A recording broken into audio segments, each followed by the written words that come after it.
to clarify about this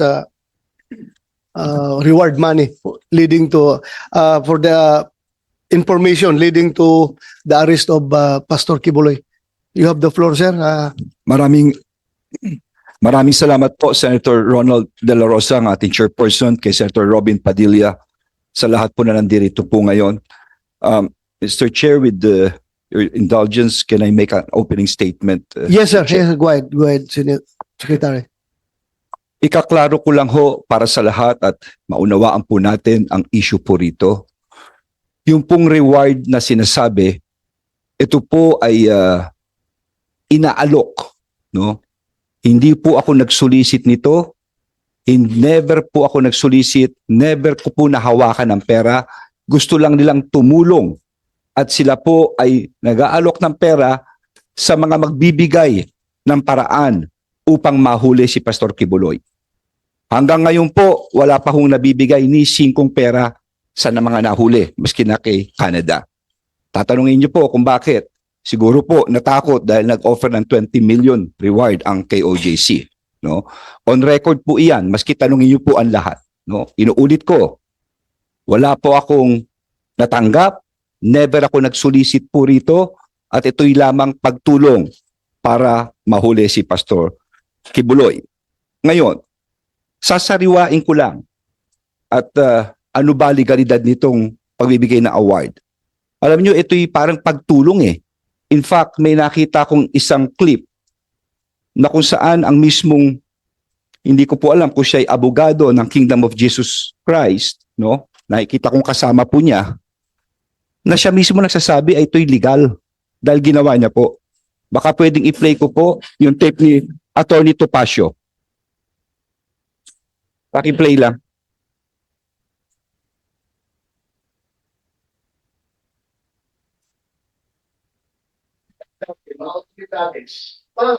Pakatulong sa maghuli ng isang subject of the warrant. So, the subject of the warrant Okay. So, iyan po ay isang insidente na kung saan mismo ang isang abogado na nakikita kong kasama ng Kingdom of Jesus Christ, siya mismo ang nagbibigay ng reward, no? Mismo sa gobyerno. Mismo sa gobyerno. Siya po mismo yan. Ngayon, ayon nga sa batas, ito'y klinaro ko na po. Ang tanong dito sa mga nakikinig natin, kasi narinig ko yung mga nag-aano kanina tungkol sa pulis eh. Sana naman sa mga kababayan natin, let us place the things in its proper narrative. Ilagay natin sa tama. Ano yung tama? Kami po ay ginagawa na namin ang trabaho namin. DILG po ako, sinusupervise ko po ang kapulisan. Ang pulis po, nananahimik yan. Pero kailangan gawin nila ang trabaho nila, ang mag-serve ng warrant of arrest. Ano ba sinaserve nila rito? 3 bagay po. Number 1, ito po ay galing mismo sa Davao Court, Branch 12 at sa Pasig RTC Branch 159. Sa mga nakikinig po, kung ikaw ay magkakaso, kunyari kaming dalawa ni Attorney Bascuna, Abalos versus Bascuna. Maghihiring kami sa piskalya. At kung matalo si Bascuna, ang kalaban niya na ay ang people of the Philippines. Ang kalaban niya na ang mamamayan ng Pilipinas. Yun na po ang nangyari rito. Sa RTC, tapos na po ito, umantong na sa people of the Philippines versus Pastor Kibuloy. At nag-issue ng warrant of arrest for child abuse, no? Ito ay ang sexual na ito ay pag-aabuso sa mga bata, no, ng criminal case number RDBO 24-01439 ng Davao branch. And another warrant for sexual abuse, no? Ito po ay sexual na pagsasamantala, no? Dito rin po sa Davao. At sumunod ay ang Pasig RTC. Nag-issue na rin ng warrant of arrest for trafficking in persons, no? Ito'y qualified trafficking under section 4 and 6, anti-trafficking. No bail po ito. No? No bail po ito. Matindi ito. At bukod dito sa mga warrant na ito, I would also like to point out, meron din itong sa Amerika, may kaso rin ito. Conspiracy to engage in sex trafficking by force, fraud, and coercion. Pakikipagsabuatan upang isagawa ang sex trafficking sa pamamagitan ng presa, panloloko, pamimilit, pati na rin ang money laundering. No? Pero lahat po ito ay alleged. Hindi ko sinasabing guilty si Pastor Quiboloy, hindi po. No? He is deemed to be innocent until his guilt is proven. That is why may proseso tayo rito. Hinahanap siya ngayon para siya ay tumayo sa hukuman at sagutin ang mga akusasyon na ito. Yun lang po ito. At hindi lamang yun, Mr. Chairperson. Meron din tayo ngayon na Senate warrant dito mismo sa Senado na inisyu noong March 19, 2024 ni Senator Risa, ang Committee on Women and Gender Equality. No? Ito po'y dahil yata sa kanyang, para dumalo siya sa mga hearing po rito. So tatlo po ito. Sino magsaserve nito? Ang Senado, and again, ang kapulisan. Hindi ko ho kilala si Pastor Quiboloy. Ginagalang ko ang kanyang reliyon, ang kanyang pagkatao. Pero sana maunawaan po ninyo, trabaho namin ito. Tandaan natin na ang basihan ng demokrasya ay ang hustisya at ang basihan ng hustisya ay ang batas. At yan ang pinapatupad namin. Kung hindi namin gagawin yan, babaksak ang buong bansa. Kung tatalikod na lang kami rito. Ngayon, ang tanong dito, bakit namin siya kailangang hanapin? Kasi seryoso. These are very serious allegations. Ang demanda niya. Hayaan kong basahin ko.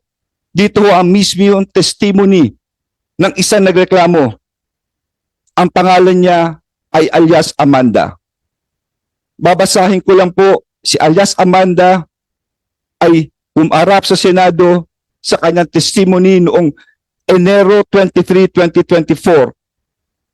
At ito po ang sinabi niya. Siya ay isang innocenting 17 years old na taong gulang na dalaga. Isa sa kanyang mga tagasunod at estudyante sa KOJC na Jose Maria College. Ito po sinabi niya. Pagtugtong ko ng 17 years old, mas naging masela na ang pinapagawa nila. Tanda ko pa, September 1, 2014, kasi kakatapos na ng tribute program ng KGC. Tutulog na sana ako. Pero sabi ng isang kasamang pastoral worker, magpunta daw ako sa dining area ng Bible School dahil pinapatawag ako ni Jacqueline Roy. Sabi niya, parte daw ng trabaho ng Ministry of the Pastorals na imasahe si Quiboloy. Sabi niya, special privilege daw ito dahil hindi naman daw lahat nahahawakan at nakakalapit sa anak ng Diyos.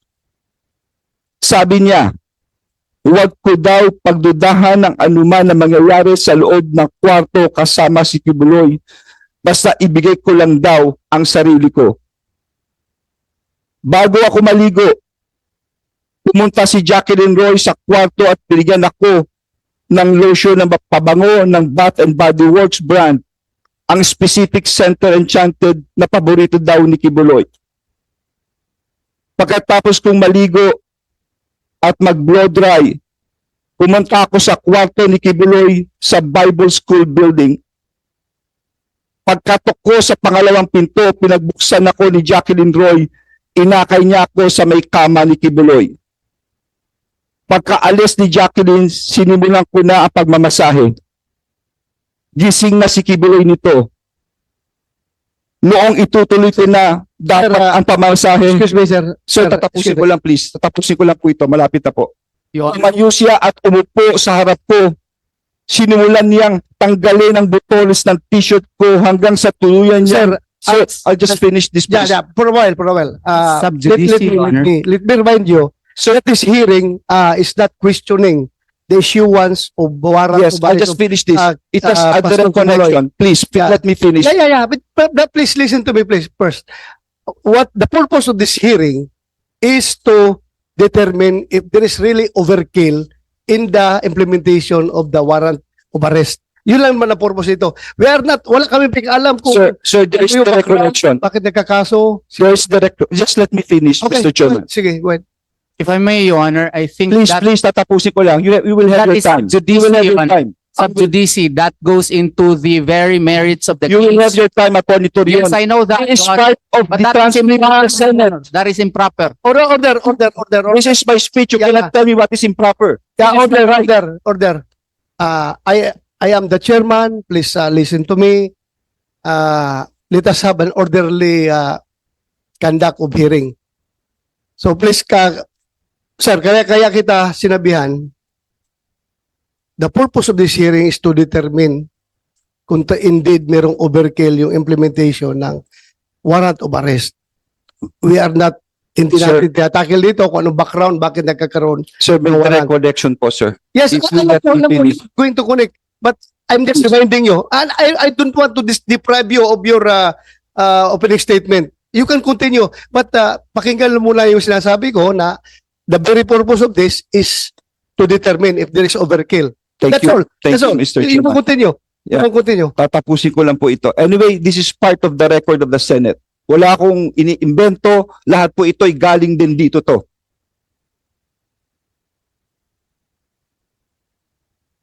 Noong itutuloy na po na dapat ang pagmamasahe, tumayo siya at umupo sa harap ko. Sinimulan niyang tanggalin ang butones ng t-shirt ko hanggang natuluyan niyang tinanggal ang buong t-shirt ko. Noong nakahiga na ako, pumaibabaw sa akin si Kibuloy. Gusto kong sumigaw ng tulong at tanungin kung ano ang ginagawa niya. Pero naalala ko na bawal akong mag-question. Nanginginig na ang katawang ko sa takot at nakatitig lang ako sa kisame. Pinipigilan ko na ang mga luha ko dahil sobra akong nagulat at walang magawa. Pagkatapos ay tuluyan na akong pinagsamantalahan ni Apollo Kibuloy. Noong siya ay natapos na, pumunta ako sa CR. Tulala pa rin ako. Nakatitig lang sa kisame. At dito nagsimula akong umiyak. Point of order, Your Honor. Nais Thank ko you lang so much. bigyang Point of order. diin na minor pa ako noong nangyari ang mga ito. Bakit ko sinasabi ito? Pakinggan natin ang akusasyon. Kung hindi totoo ito, okay, may karapatan siya sabihin niya hindi totoo. Pero kung totoo ito, dapat lamang siyang managot sa batas. At dapat lamang gawin namin ang katungkulan namin. Alam kong binababoy ako, okay lang yun. Pero huwag bakunin ang bata nito. Order Yun lang po, order. yun lang Yeah. po, Mr. Chair. For the record, the chair would like to express that yung lahat na sinabi ni Secretary Abalos were taken up in the previous hearing of the other committee.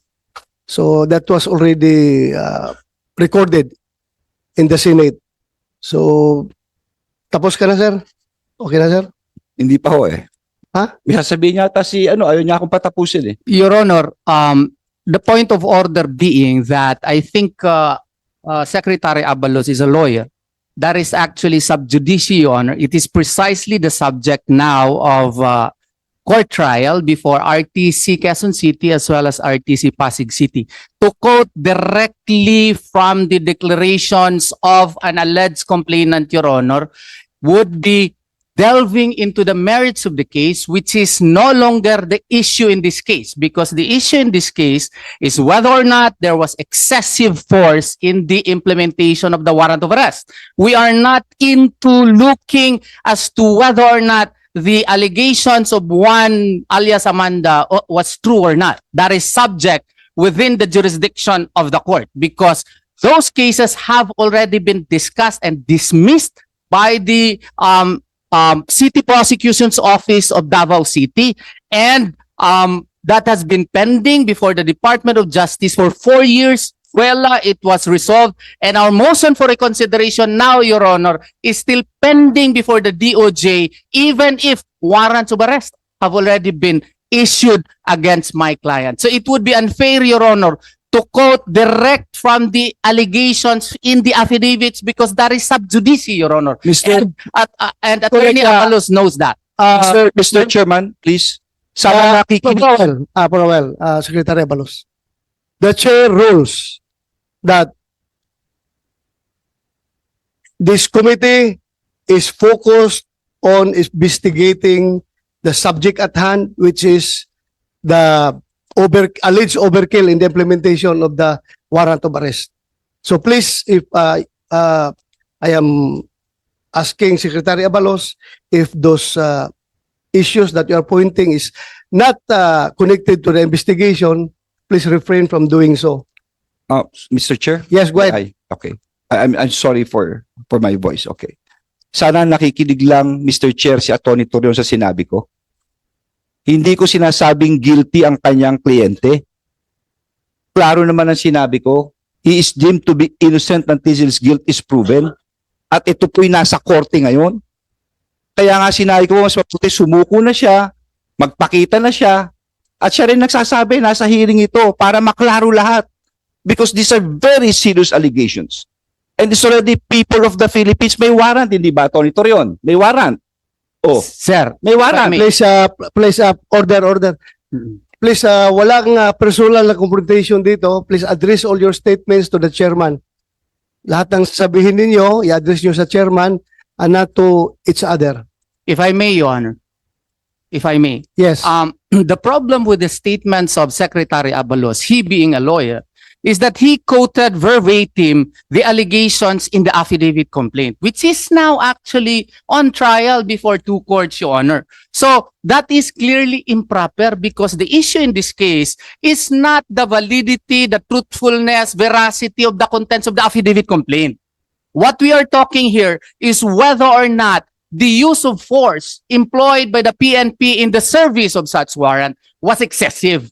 So therefore, to quote verbatim the allegations in the affidavit complaint, I think Attorney Abalos knows that it is improper in a Senate proceeding. That is proper during the trial of the case, Your Honor. And that is also unfair on the part of Pastor Apollo Sikibuloy, who cannot actually also state his portion. The fact that even the date, September 1 of 2014, was not even the tribute to the king. It was actually August 29, 2014. And that in itself is untruthful. And the fact that she was allegedly forced, we could not say here that her father was in fact present during that time. And she did not even report that to his father or to her father, Your Honor. All of these matters, Your Honor, the merits of the case, specifically the actual allegations in the affidavit complaint, should not be stated because those are uncalled for and are not covered by the investigation of the Senate, Your Honor.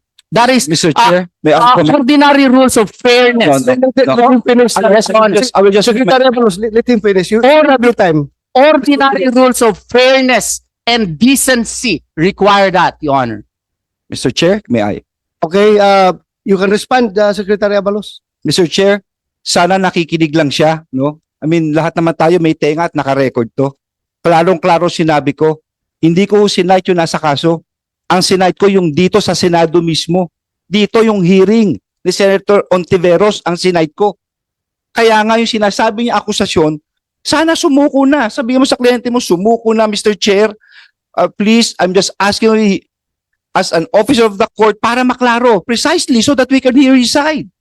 With due respect, Before you respond, Atty. Torion, I would like to say na yung sinasabi ninyo is you may claim it as relevant to the issue at hand, but it is not germane to the investigation that we are conducting right now. So it has already been recorded in the Senate hearings. So I think there's no use of for this investigation. It's not germane already. Mr. Chair. Yes, go ahead. If I might finish kasi hindi ko pinatapos kaya hindi pa ako tapos kanina. Tatapusin ko lang. Pabayaan yung tapusin ko bakit ito may relasyon. Okay. Okay, go ahead. Bakit ito may relasyon? Klarong-klaro na huminto ang investigasyon. Huminto ang kaso. Sinasabi ni Atty. Terrio ng side ng kliyente niya, hindi tuloy masabi. Huminto ang investigasyon sa Senado. Huminto sa RTC Pasig, RTC Davao. Nakakagulo ngayon ng pulis para hanapin siya. Hanggang ngayon, hinahanap po siya.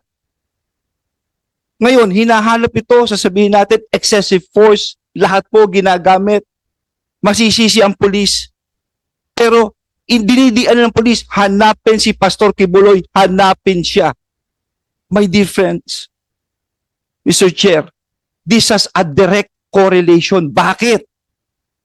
Because ang akusasyon na binasa ko calls for a direct answer. Totoo ba ito, Pastor, o hindi? Kung totoo, sige. Inosente ka. Pero kung ito'y hindi totoo, bilang ama, hindi dapat mangyari kung sino mang anak niya nangyari ito. Hindi dapat mangyari ito maski sa kapatid niya. Yun lang ho, hustisya lang. Dapat malaman natin ang totoo dito. Thank you, Thank Mr. you. Chair. Thank you, Secretary Abalos. You want to respond? Good morning po. Ms. Good morning.